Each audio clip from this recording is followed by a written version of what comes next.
So today we're gonna be making impellers.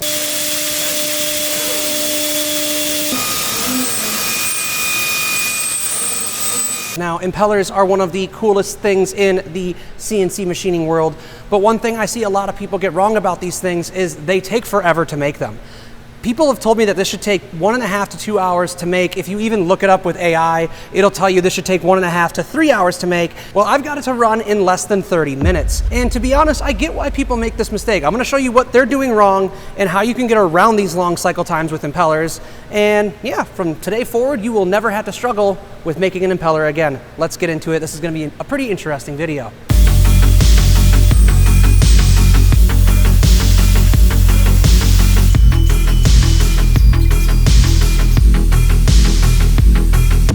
To give you some context as to what we're doing in this video, I already did the turning on my DNX right here. Currently my customer is using that machine, so all the footage you're gonna see is from the shorts we did. And after we did the turning, we're gonna bring over this part to our 5-axis machine and put it on this fixture right here. And that's all we're gonna go over today, is the milling. And now you're caught up, now you're up to speed. Okay, so in SolidCam here, I'm gonna show you how I made this. Now, the first thing I think everyone gets wrong with making impellers is their roughing strategy. So I have my finish strategy open right here. And the problem with these impeller modules is when you say a step over, like 1/8 of an inch or 3 millimeters or whatever, that step over is what's happening up here at the top of the impeller. But impellers shrink down as they get towards the front, right? So what all of these toolpaths do is when they get near the front, they just crunch all the lines into one little spot. Now, for finishing, this isn't terrible. You can just make it go really fast. But if you're roughing and all your passes on all your layers are constantly going over the same spot over and over and over, you are going to waste a ton of time. When I first started doing this, I actually used the impeller module for my roughing and my cycle time was like 1 hour and 30 minutes. It isn't, don't do that. So this is what you should do instead. So what I did is I just did regular old 3D roughing. So we'll go to my strategy here. It's my first toolpath. So you see this Z right here, the blue line, or the blue arrow going up, sorry, the blue arrow going up. That is the work coordinate I created for this toolpath, and all I did was I moved the impeller into a position where I thought I could see as much of the geometry as possible. So I just kind of eyeballed this, right? I moved it around, got it into a good position, and created a work plane from that view. And that is what I recommend you do for this. Just kind of get it somewhere that makes sense, right? So then from there, you're gonna see I have constraint boundaries. Well, this is the boundary I created manually to keep my toolpath where I wanted it to be. Now you'll see in the front, I kind of create this big, huge open box of nothingness. That's just to allow the toolpath to curve or do whatever it has to do to get back in and cut the part. But I went around the edge of the blade and around the inside profile of the blade and in front of the part and created my own little boundary box. And that is how I did my roughing, which looks like this. All right, I'm gonna be honest with you. I think this might be one of the most difficult things I've ever had to film in machining because I ran one of these toolpaths dry when I started to see how it would look when I filmed it, and it instantly boogered up the end mill with aluminum. So I don't know how to film this dry, man. It'll just ruin my tools.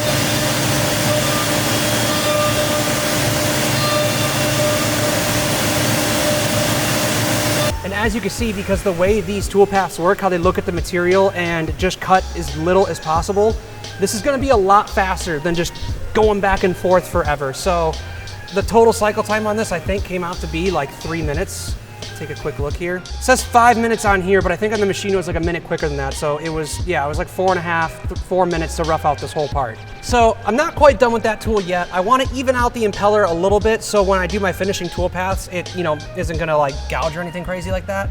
So I did use the impeller module to rough, but I did something different. So if I go into that tool path and I look at technology, you'll see the slices. You can do a maximum distance, so you could do a step over like 40 thousandths or whatever, but I did a maximum number. I just did one slice.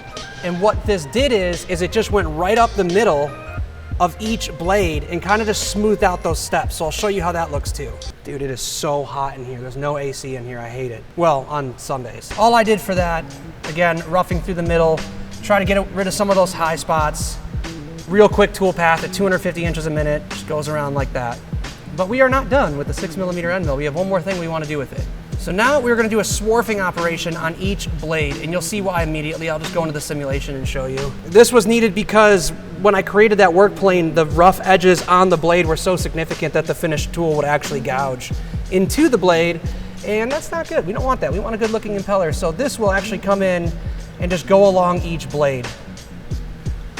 Just really quickly make that nice and smooth for the finishing tool path. And it worked very, very well. I was able to do that very, very fast. So there's a little spot that all these strategies couldn't reach, and we are gonna need to come in with a smaller end mill, and that is right here.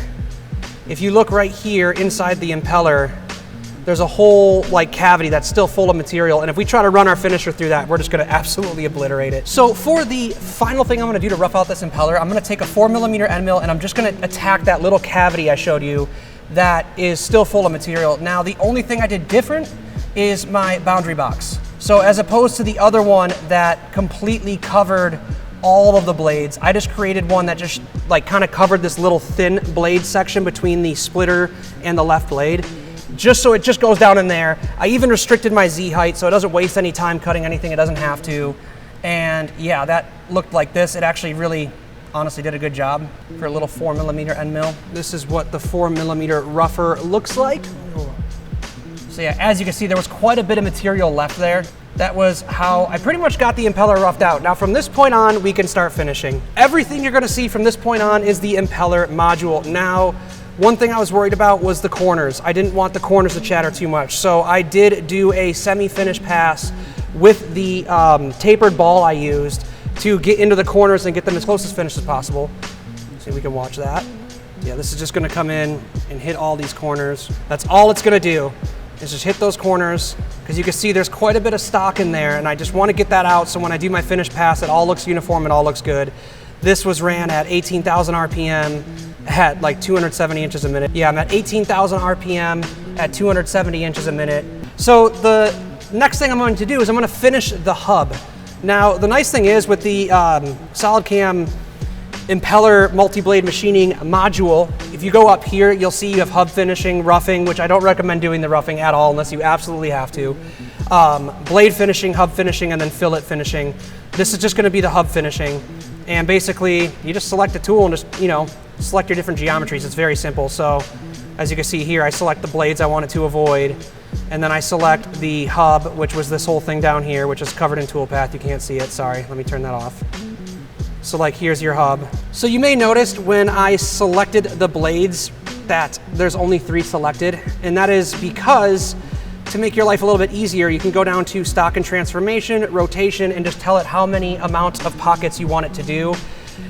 Do it this way, don't select all those blades, it would take forever. And yeah, that's all it really takes to do this right here. This right here is why I think everybody in machining wants to make impellers, is because it is just a super cool operation, right? Like, watch this thing.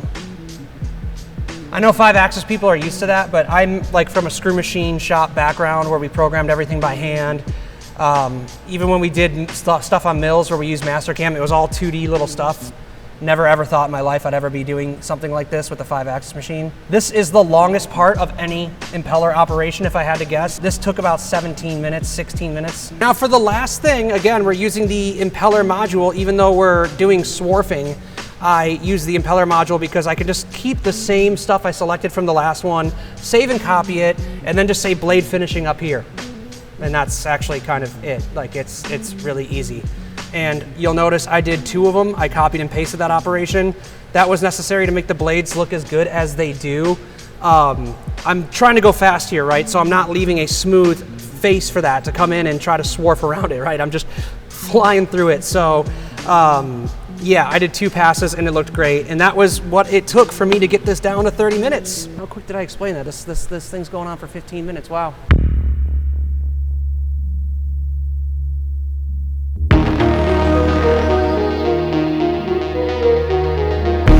That is it for our impeller video today. Now, there is one thing I want to address here, and that is your cycle time will obviously be dictated by how good or bad of a finish you can have on your hub.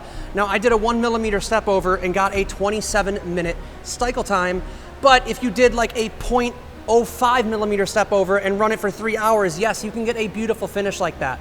But most impellers I see look like this. They do have a step over on the bottom of the hub face, and I think that's honestly fine for what these things do. But again, hey, you never know. Everyone thinks things should be made differently. But yeah, that's the Only other thing I'd really want to add on to this video, now you have the knowledge to make these things a lot faster, I think, because I watch people make these on the internet and they are just wasting time. Yeah, but that's everything I got for you today. Make sure you brush your teeth, and other than that, I hope you have a good day.